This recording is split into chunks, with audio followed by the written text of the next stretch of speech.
네, 이란이 이스라엘을 향해 대규모로 미사일을 쏜 데 이어 무장단체 헤즈볼라와 이스라엘 간의 교전도 치열해지고 있습니다.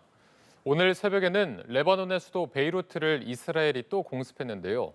자세한 내용은 보도국 연결해서 알아보겠습니다. 강재현 기자. 네, 이스라엘군이 수도 베이루트를 지난달 30일 처음 공습한 뒤 이틀 만에 또 공격했습니다. 이스라엘군은 현지 시간 2일 밤 성명을 통해 베이루트에서 정밀 공습 작전을 진행했다고 밝혔습니다. 이후 이날 자정 직전부터 다음 날인 3일 새벽까지 베이루트 남쪽 교외 지역과 도시 안을 여러 차례 공습했습니다. 현장 목격자들은 이날 베이루트 도심에서 커다란 폭발음 소리가 들렸다고 전했습니다. 이날 공격으로 총 5명이 숨지고 10여 명이 다쳤다고 레바논 당국은 밝혔습니다. 표적이 된 장소는 베이루트 중심가에 있는 보건소로 헤즈볼라와 연관이 있었다고 영국 BBC는 보도했습니다. 이스라엘군은 헤즈볼라의 본부가 있던 베이루트의 다히에 지역 거주민들에게 대피 명령을 내렸습니다.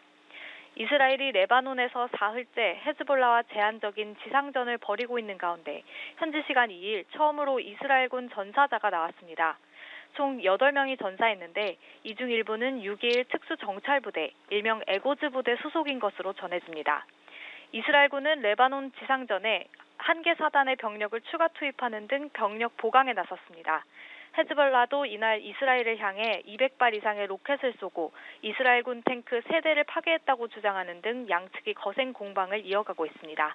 지난 24시간 동안 이스라엘의 공습으로 레바논에서 최소 46명이 사망했다고 레바논 보건부는 밝혔습니다. 네, 이렇게 중동 지역의 긴장감이 높아지는 상황에서 이에 대한 국제사회 반응은 어떻습니까?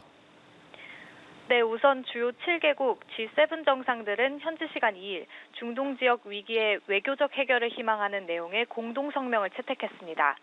G7 정상들은 외교적인 해법이 여전히 가능하다고 믿는다며 중동 지역의 긴장을 완화하기 위해 서로 협력하기로 합의했다고 밝혔습니다. 미국은 이스라엘을 겨냥해 대규모 미사일 공격을 감행한 이란에 제재를 가할 계획이라고 조 바이든 대통령이 밝혔는데요. 다만 이란의 핵시설에 대한 공격은 반대한다는 입장을 전했습니다. 미국 국무부 역시 이란에 대해 새로운 제재를 부과하거나 기존의 제재 집행을 강화하는 방안을 검토 중이라고 밝혔습니다.